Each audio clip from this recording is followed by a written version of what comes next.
Somewhere I read of the freedom of speech. Et qui défendait la liberté d'expression. The moment you limit free speech, it's not free speech. Somebody will say, oh, freedom of speech, freedom of speech. These are foolish people. Welcome to Clear and Present Danger, A History of Free Speech, by Jakob Mshangama. Clear and Present Danger relies on the generous support of FIRE, the Foundation for Individual Rights in Education, Frit Ord, and the Politiken Foundation. Episode 14. Universal Peace. Religious Tolerance in the Mughal Empire. My ambition with this podcast is to provide a global history of free speech. Although I know full well that I'll never be able to give anything near an exhaustive account of all the events that have influenced and shaped the development of this principle. And even though we've visited the Abbasid Caliphate and made brief mentions of events in China, India, the Ottoman Empire, and the Byzantine empires, I cannot deny that most episodes have centered on developments in the West. This is due to a mix of my vast ignorance of the history of many non-Western cultures, language barriers, and yes, that the development of free speech as an individual right, as far as I can decipher the historical record, primarily took place in the West. But for those who believe in the universality of free speech, developments outside the West are crucial.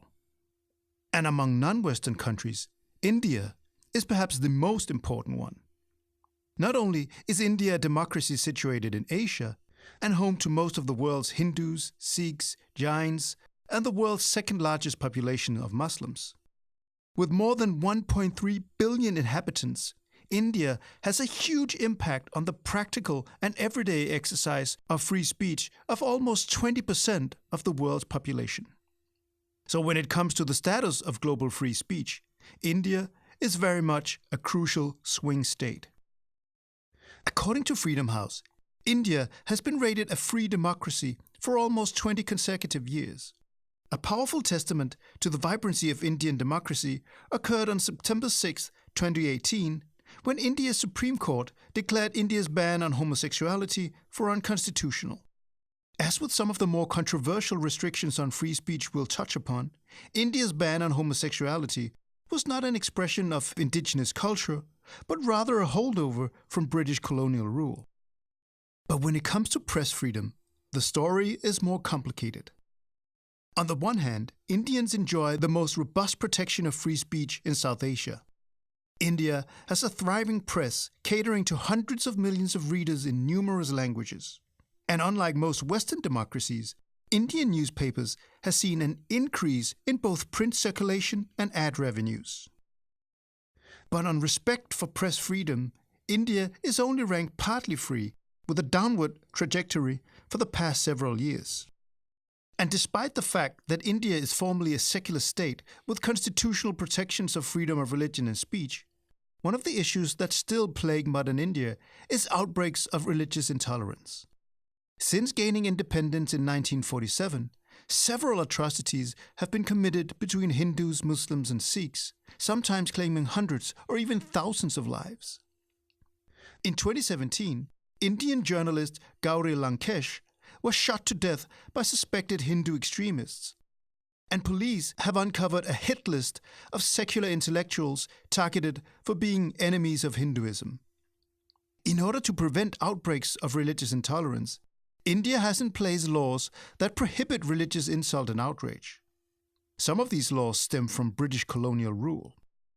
But critics argue that these laws can be abused to entrench rather than prevent intolerance.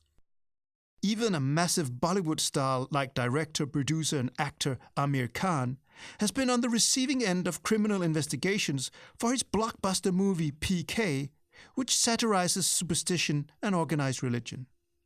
And human rights organizations have criticized a number of dubiously named religious freedom acts. These are state laws that limit the possibility of religious conversion, which critics argue are actually targeted at religious minorities. And just to prove the critics right, In 2018, the Sikh governor of Punjab presented a draft bill that prescribes life imprisonment for blaspheming against Sikh, Hindu, Muslim, and Christian holy texts.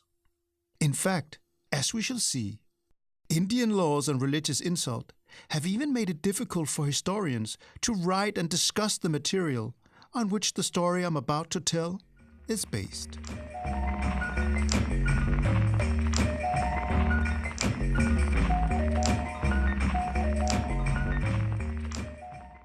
Just as in Europe, controversies over religious tolerance have deep roots in India.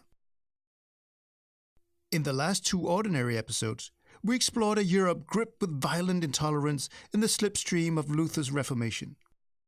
But we also saw how tolerance dawned in places like Transylvania, Poland, Lithuania, and the Dutch Republic. And this provides a perfect opportunity to explore how the issue of religious tolerance played out around the same time in India. In a sense, it's a return to beginnings. As you may remember from episode 3, I briefly mentioned how the Indian king Ashoka turned from butchery to Buddhism and may well have been the first king on record to formalize religious tolerance in the 3rd century BC. Even if historians disagree on where the myth and realities of Ashoka's enlightened reign begins. In the 16th and 17th centuries, another famous Indian king, the Mughal Akbar the Great, would revive the idea of religious tolerance on the Indian subcontinent. Although Akbar was a Muslim, not a Buddhist, and probably had no idea about the religious policies of Ashoka. But Akbar's policy of universal peace was not to last, and other emperors gradually rolled back his reforms. In particular, Akbar's grandson Aurangzeb has been cast as an intolerant villain by subsequent historians. But the story might be a bit more complicated than the black and white picture of Akbar the Great and Aurangzeb the Bad. A note of caution: when I use the term tolerance to describe events in 16th century India, it does not confer the same meaning or share the same origins as modern liberal notions of tolerance. Nonetheless, I actually think the term is apt enough to describe some of the policies that I will delve into in this story. But first, many of us could probably need a little quick brush up on the history of the Mughal Empire, which I'm sad to say was not one of the subjects that my history teachers focused on. So apologies in advance when I mangle pronunciations and misunderstand details and context. As always, I welcome criticism and corrections, and will confess any historically sinful acts and omissions in upcoming episodes.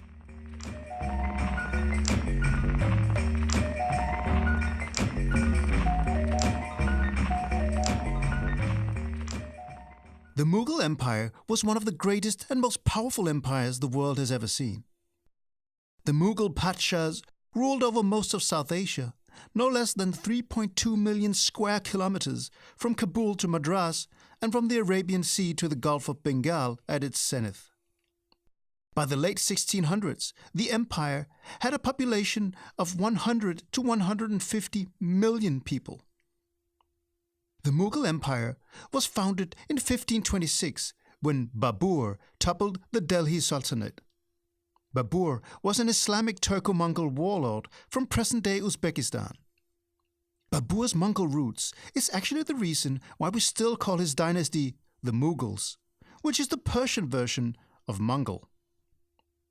Some people come from a long family of doctors, tailors, or carpenters. But Babur was born to conquer.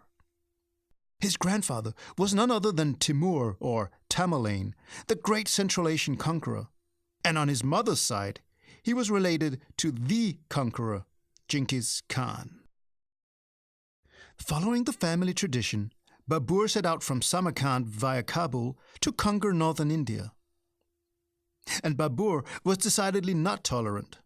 In his famous autobiography, Baburnama, he describes how his army of Islam waged war on the accursed infidel foes of Muhammad's religion, and how after defeating a Hindu army, mounds were made of the bodies of the slain, pillars of their heads. Babur's son, Humayun, took a serious beating in 1540 and had to spend the next 15 years in exile. Most of that time was spent at the court of the Safavid Persian Shah, giving the Mughals a strong Persian flavor. When Humayun returned from his exile, he reconquered his father's kingdom, but soon died when he fell down the stairs of his library. Quite an ironic end for a man whose name means the lucky one. Humayun's 13-year-old son Akbar inherited the keys to the family enterprise in 1556. And this is where our story really begins. Akbar has gone down in history as Akbar the Great. His first name, Akbar, also means greater or the greatest. So we're dealing with a guy called Greatest the Great. Akbar was already a legend in his own lifetime. Though born into a highly literate family, he never learned how to read. At least 4 tutors tried and failed. Some historians think he was dyslexic. But that didn't stop Akbar from becoming an enthusiastic sponsor of science, poetry, philosophy, music, and art.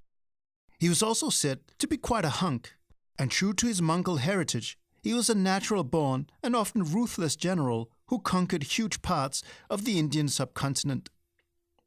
But what made Akbar truly remarkable, and relevant for this podcast, was that he came to favor a particular version of religious tolerance. Although he was by all accounts a pious Orthodox Muslim and much less tolerant in his early years. The Mughals were a Muslim elite, vastly outnumbered by Hindus, Jains, and other religions. The emperor depended heavily on the Islamic establishment, the ulama, for legitimacy and political support. In return, the ulama expected a say in the empire's policies in order to keep it on the straight and narrow path of Islamic orthodoxy, not least on the question of the non-Muslim majority, or the dhimmi. The dhimmi question would bring Akbar in conflict with the ulema again and again. The first time was in 1563, when a young and still pious Akbar abolished taxing Hindu pilgrims.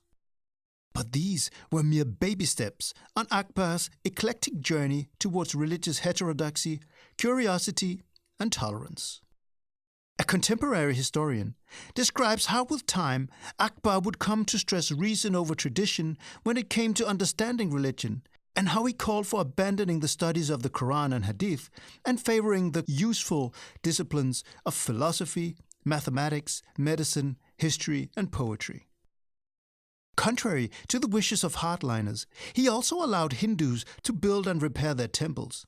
He made it illegal to convert non-Muslim slaves against their will. And Hindus who'd been forced to convert to Islam were allowed to reconvert without risking the Sharia-imposed death penalty for apostates. On a more symbolic level, Akbar provoked the ulama by celebrating Hindu festivals like the Diwali Festival of Light, and letting the poets at his court write daring poetry in favor of tolerance and against orthodoxy.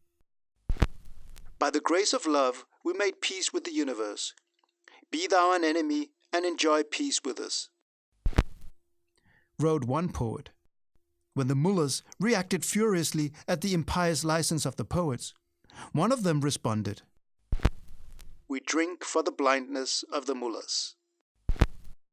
Increasingly frustrated with the ulama, Akbar was curious to hear what other religions had to offer. In 1575, he started a form of religious think tank. He built a large hall called the House of Worship, where he would host discussions of religion and theology. With time, priests from a wide range of different religions were invited to come and debate their beliefs, as well as philosophy, history, and science. He invited Shiites, Hindus, Parsis, Jains, and Catholic Jesuits. On freespeechhistory.com, you'll find a painting of the Jesuit priest sitting on Persian rugs in front of Akbar's throne.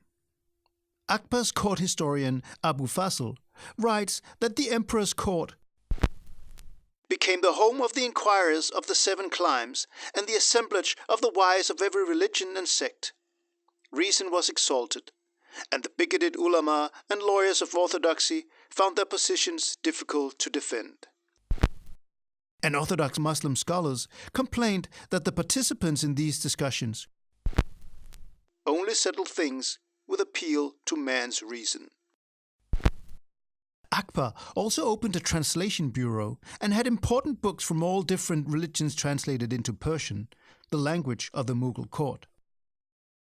Okay, I know this might be stretching it too far, but a comparison with the Abbasid caliphates and the translation movement is tempting. Although Akbar's efforts clearly did not have the same huge cross-civilizational impact as the Arab translations and transmission of Greek science and philosophy. Akbar's curiosity had personal reasons as well as political. He went through a number of spiritual crises throughout his life, and some historians think he suffered from mild epilepsy and depression. And one of Akbar's wives was a Hindu, who may also have influenced his outlook on religious affairs. The conflict between Akbar and the ulema reached fever pitch in 1578. A Brahmin priest was accused of insulting the name of the Prophet Muhammad. As we saw in episode 5, according to the dominant schools of Islamic law, such blasphemy is punishable by death, which is why jihadists still hunt for blasphemers on the streets of Dhaka, Islamabad, Paris, and Copenhagen. In spite of Akbar's open disapproval, an Islamic judge defied the emperor and imposed the ultimate penalty on the priest. Next year, Akbar issued an imperial edict declaring himself the supreme arbiter of religious affairs. He gave himself authority above the ulema body of theologians and scholars, and he even declared himself caliph, the supreme leader of Islam. Again, I might be straining my analogies beyond the historically defensible, but you might say there's a certain resemblance with how in the 9th century the Abbasid caliph al-Ma'mun and conservative religious scholars clashed over whether the Quran was the created or uncreated word of God. In a power struggle in order to determine whether it was the philosophically and rationalistic inclined caliph or the orthodox ulema who got to interpret Islamic law, as we explored in episode 5. The same year, Akbar abolished the jizya, a tax on non-Muslims. In practice, he declared dhimmis for equal subjects. To Akbar's supporters, he was the perfect man, the insan al-kamil, who would bring peace between Hindus and Muslims. But the ulema wasn't too happy. Akbar not only flouted orthodoxy, he had also assumed a role suspiciously close to that of a deity, which didn't sit too well with the Quran's central tenet that there's no God but Allah. An Islamic judge in Jaunpur even issued a fatwa calling for all good Muslims to rise and rebel against the infidel emperor. As he removed himself further and further from Orthodox Islam, Akbar became more tolerant of non-Muslim beliefs and opposed to strict orthodoxy. He gradually evolved a concept of sul-i-kul, or universal peace. According to Abu Fasl, sul-i-kul was the search for truth and an attempt to dispel the darkness of the age by the light of universal toleration. An Orthodox Muslim historian angrily wrote that a central part of the policy was that no man should be interfered with on account of his religion, and anyone was allowed to go over to any religion he pleased. But Akbar's universal peace was about more than simply preventing sectarian conflict or tolerating all beliefs. It also meant abandoning dogmatic scripturalism in favor of open-mindedness and reason in search for a common ground, treating all religions as different ways of reaching the same God. Again, if you're an Orthodox religious judge and scholar of a monotheistic faith whose holy book claims to be the one and universal truth as revealed by God to his chosen and last prophet, you're obviously not going to be happy to suddenly share the spotlight with infidels, heretics, and apostates. As Akbar learned more of the different religions, he created his own eclectic religion named Din-il-Ilahi, which means divine faith in Persian. An eclectic mix and match of a pacifist strand of Islamic Sufism, Hinduism, a dash of Zoroastrianism, and perhaps some Catholicism. It focused, among other things, on worshipping light and the sun. There is disagreement among scholars on whether Akbar was merely heterodox, heretical, or an outright apostate. Historian Andre Wink seems to find the evidence that Akbar actually left Islam compelling. and Muslim historians of the time painted a picture of Akbar as an apostate and indeed a tyrant who purged Islamic practices from the court and persecuted Orthodox Muslims. But Akbar's own historian Abu al-Fasl refuted these accusations of intolerance by insisting that the enmity from Muslim hardliners was due to Akbar's tolerant disposition, which led him to receive all classes of mankind with affection. But interestingly, Fasl also cites Akbar himself as stating that, "Formerly I persecuted men into conformity with my faith and deemed it to be Islam. As I grew in knowledge, I was overwhelmed with shame. Not being a Muslim myself, it was unbecoming for me to force others to become such. What constancy is to be expected from proselytes by compulsion?" In this quote, Akbar not only seems to acknowledge his own apostasy, he also advances an idea of toleration, repudiating compulsion and force, a view that would take almost a century to reach for the supposed grandfather of tolerance, John Locke. And there's also a resemblance with how Ashoka seemingly repudiated his violent ways in favor of peace and tolerance. Akbar's policy not only deviated from the intolerance demanded by Orthodox Islamic scholars. Akbar's subjects also enjoyed considerably more religious freedom than those living in Goa, the capital of Portuguese India, ruled by the Catholic King of Portugal. The Portuguese saw Indians as barbarous hordes and infidel dogs, to whom the Portuguese had come to spread the Christian faith. And by spreading the faith, the Portuguese did not have in mind persuasion. Instead, the king ordered all Hindu temples closed. The church forbade Muslims and Hindus from public worship, while Christians were forbidden from using infidel servants, doctors, and even barbers. In March 1594, Akbar sent a letter to Shah Abbas of Persia, scolding his royal colleague for intolerance.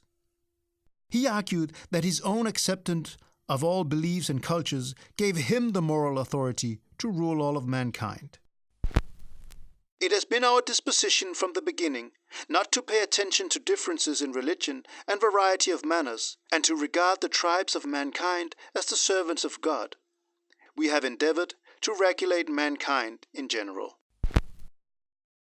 Akbar even tried to convince Spain's fanatically intolerant King Philip II about the value of tolerance. In 1581, Philip had acquired the Portuguese throne and thereby Goa, making him Akbar's new neighbor. In 1582, Akbar sent a letter lecturing Philip. "As most men are fettered by bonds of tradition and by imitating the ways followed by their fathers, ancestors, relatives, and acquaintances, everyone continues, without investigating the arguments and reasons, to follow the religion in which he was born and educated, thus excluding himself from the possibility of ascertaining the truth, which is the noblest aim of human intellect.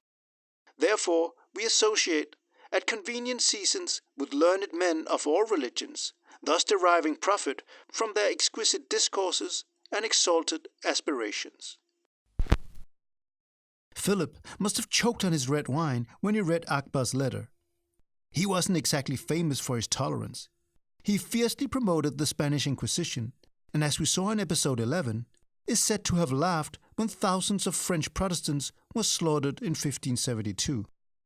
To make matters worse, Akbar's letter came only a year after Philip had seen those heretical Calvinists in the United Dutch provinces secede from his staunchly Catholic empire. Tolerance, schmolerance. When it came to religious heterodoxy, Philip preferred the Inquisition and Index over ecumenical kumbaya.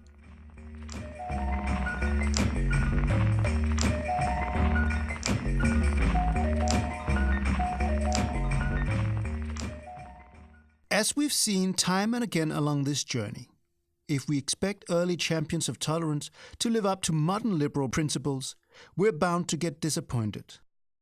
So before the story of Akbar gets a little too rosy, we have to remember that Akbar was a pre-modern, absolutist warrior king whose legitimacy depended partly on military conquest.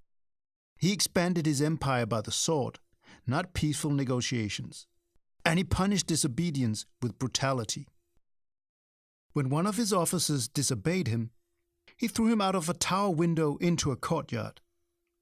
When the officer survived, he was dragged up the stairs, thrown out the window again to ensure that he died. And after Akbar crushed the rebellious ruler Uday Singh in a jihad in the 1560s, his troops slaughtered between 20 and 25,000 civilians for aiding the resistance. And religious tolerance was premised on submission to Akbar's rule. And when he came to favor religious toleration, that did not translate into anything like individual rights or free speech. Mullahs, who opposed his heterodoxy and tolerance towards non-Muslims, were sometimes banished or imprisoned, and he headed a strictly hierarchical society of castes where sex slaves were a part of most noble households. Akbar's universal religion may also have served to create a personal cult around the emperor, perhaps not unlike the ones we see from populist authoritarians around the world today. He turned himself into a semi-god and made selected members of the nobility his disciples by making them swear to give up life, property, honor, and even religion. After placing their heads on the emperor's feet, they were given a small portrait of Akbar to wear on their turbans. Akbar's search for a universal religion also made him engineer an appalling experiment. In the late 1570s, he shut a group of children up in an isolated house and instructed the nurses not to communicate with them. He wanted to see what religion they would choose and what creed they would repeat. Tragically, when the children were let out after 3 to 4 years, they had become deaf and dumb, and some of them died. Still, it's fair to say that the level of religious tolerance and heterodoxy showed by Akbar was far ahead of most contemporary states in Europe who fiercely enforced the principle of cuius regio, eius religio, as we saw in episodes 10 and 11. Akbar died from dysentery on October 25, 1605, leaving the empire to his son Jahangir. Now, when your dad has the Great attached to his name, his shoes must be pretty much impossible to fill out. And Jahangir proved to be a disappointment. Maybe this is the reason why he became an opium addict and a heavy wine drinker. And apparently, Jahangir was one of those drunks who becomes petty and nasty rather than fun and generous. When the governor of Bengal became a little too critical, Jahangir imposed strict censorship on the governor and his newswriter. He also persecuted the fifth guru of the new Sikh faith, Guru Arjun. When Arjun blessed a rebellious prince with a finger mark of saffron, the emperor retaliated by confiscating Arjun's property and children before ordering him killed. Arjun wasn't going to be the last Sikh martyr to fall victim of Mughal persecution. But more on that later. Even though Jahangir was less tolerant than Akbar and committed cruel acts, 17th century English travelers to India portrayed the Mughal Empire as exceptionally tolerant. A most fascinating example is the English traveler Thomas Coryat, who spent the last 2 years of his life roaming Jahangir's empire. Coryat was something of a religious bigot, but unlike his time in the Ottoman Empire, he could vent his anti-Islamic feelings openly in Mughal India. In one diatribe, he went full Westboro Baptist Church and described Muhammad in very unflattering terms and ended by saying that if only Indian Muslims knew the truth about Muhammad, I am persuaded that thou wouldest spit in the face of thy Quran and trample it under thy feet. But Coryat took it even further and pulled off a stunt that makes Charlie Hebdo look positively pious. Coryat climbed up a tall building facing a minaret, and when the Muslim muezzin called out the Islamic prayer, "No God but one God and Muhammad," Coryat heckled him by shouting, "No God but one God and Christ the Son of God." Coryat admitted that if he had spoken thus much in Turkey or Persia against Muhammad, they would have roasted me upon a spit. But in the Mogul's dominions, a Christian may speak much more freely than he can in any other Mohammedan country in the world. That Khurriyat could get away with openly vilifying and mocking Allah, the Quran, and Muhammad is incredible, taking into account what would have happened if he had done so today in countries like Saudi Arabia, Iran, or Pakistan, where blasphemy is punishable by death. He might even have ended up facing serious consequences in contemporary England. Just ask Salman Rushdie. When Jahangir died, his sons fought a nasty battle for the throne.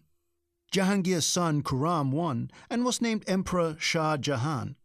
The new emperor certainly didn't inherit his grandfather's religious tolerance. His rule was marked by an orthodox Sunni Muslim backlash against the policies of Akbar. Shah Jahan didn't act alone. He represented a general sentiment among India's orthodox Sunni Muslims who took a strong anti-Hindu and anti-Shia stance in their promotion of Sharia law. Shah Jahan explicitly revised some of Akbar's dhimmi policies. In 1633, the emperor reimposed the restrictions on building and repairing non-Muslim temples. And when he learned about a project of completing a group of unfinished Hindu temples, he ordered the most recently built ones destroyed. Apart from his piety, Shah Jahan is best known for his astonishing building projects. Taj Mahal, the Peacock Throne, and the Red Fort in Delhi are probably the best known examples. The sons of Shah Jahan followed the family tradition and fought an even nastier battle for the throne. In fact, Shah Jahan wasn't even dead before the emperor was divided into two factions, each backing their favorite prince. The oldest prince, Dara Shikoh, was open-minded and intellectually curious. He followed the footsteps of his great-grandfather, Akbar, and translated ancient Hindu scripts into Persian. He also echoed Akbar when he argued that the essence of Hinduism is identical to Islam. Dara was supported by a wing of nobles, officials, and scholars in favor of Akbar's lenient policies. But Dara's younger brother, Prince Aurangzeb, was an orthodox Muslim hardliner like his father. He was supported by a more conservative wing of nobles, officers, and members of the ulema who called for a traditional Sharia state. After a long conflict, Aurangzeb and the conservative wing won the War of Succession. One of their first deeds was capturing Prince Dara. He was paraded through Delhi on an elephant before the ulema condemned him to death for apostasy and idolatry, a highly symbolic break with Akbar's universal peace. Aurangzeb is the only emperor to remotely challenge Akbar in terms of historical bandwidth. And as I mentioned in the introduction, Aurangzeb often serves as Akbar's counter-image. Where Akbar is famous for his tolerance, Aurangzeb is infamous for his intolerance. Where Akbar is hailed as a national hero, Aurangzeb is a national villain. An important reason for his bad rep is his Islamization of the empire along much more strict and orthodox lines, including the revival of the discriminatory dhimmi taxes Akbar had removed. He also issued an edict commanding provincial governors to fire Hindu officials and replace them with Muslims. Sikhs were targeted too. When Aurangzeb learned that the Guru Tegh Bahadur converted Muslims, he ordered the Guru arrested. In November 1675, a Sharia judge sentenced the Sikh Guru and 5 of his companions to death for blasphemy. Aurangzeb had created a second martyr of Sikhism. But as intolerant as Aurangzeb's Sharia state was, many modern historians think some of his misdeeds have been blown out of proportion. For instance, historian Audrey Truschke has found no evidence that Aurangzeb ordered mass-scale conversions on pain of death, as is popularly believed. Instead of using the stick of forced conversions, it seems Aurangzeb used the carrot by rewarding converts with promotions and cash prizes. Although some of his officials did force conversions, like a Sharia judge in Surat who harassed the city's Hindu merchants, giving them a choice between converting or paying him ransom money, and blackmailing others with threats of desecrating their temples. But instead of approving, Aurangzeb replaced the corrupt judge with a more moderate one. Another account challenged by modern historians is that Aurangzeb destroyed thousands of Hindu temples. According to scholar Richard Eaton, only about a dozen temple destructions can actually be confirmed. And in 1659, early in his career, Aurangzeb actually issued an imperial decree ordering local officials to leave Hindu temples and their caretakers alone. So while Orthodox Islam played a much more prominent role under Aurangzeb, what Andrei Wink calls secular toleration of Hindus and non-Muslims remained the general policy of the Mughals even after the death of Akbar and the demise of his universal peace. And so even towards the end of the 17th century, the British sea captain Alexander Hamilton, no, not that Hamilton, who spent 35 years traveling East India, could write that in the town of Surat, "There are above 100 different sects, but they never have any hot disputes about their doctrine or way of worship. Everyone is free to serve and worship God their own way, and persecutions for religion's sake are not known among them."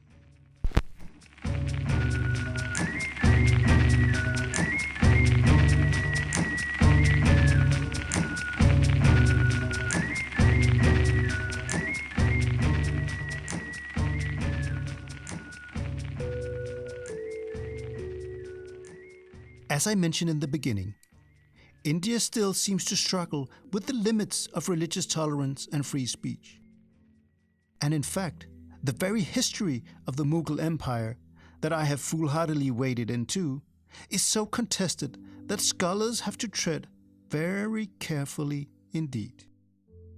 In 2003, the American scholar James Lane published a book on Shivaji, a Hindu king who fought a David and Goliath battle against Aurangzeb and is hailed as a national hero. After the book was published, individuals and institutions on Lane's thank you list became victims of vigilante attacks, presumably from religious extremists.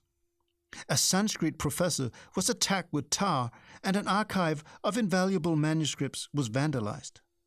Scholars are also forced to silence with Section 295A of the Indian Penal Code, one of the colonial-era religious insult laws I mentioned in the beginning.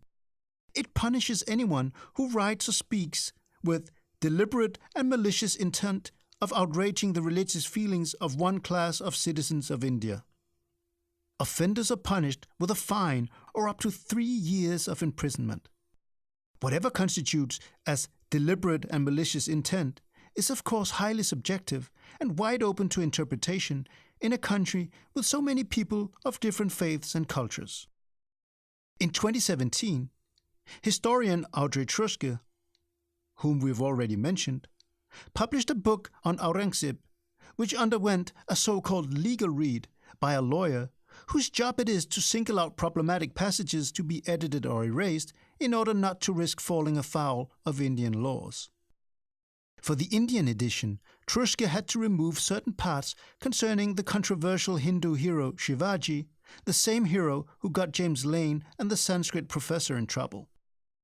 Otherwise, Truske's book risked the same fate as The Hindus, an Alternative History by Wendy Doniger, a leading scholar on Hinduism from University of Chicago. In 2010, Section 295A was used against her book, which caused outrage for quoting a 19th century Hindu monk as saying, "Give me beef." Nobody questioned the validity of the quote, but apparently truth mattered less than offending religious sentiments.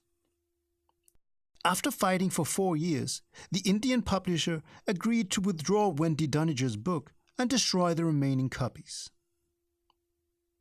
But even after Truske had removed the offending passages from her book, she was systematically attacked by Twitter trolls and had to cancel planned talks in India due to protests from religious extremists. It seems that modern India can still benefit from the rich heritage of Ashoka and Akbar.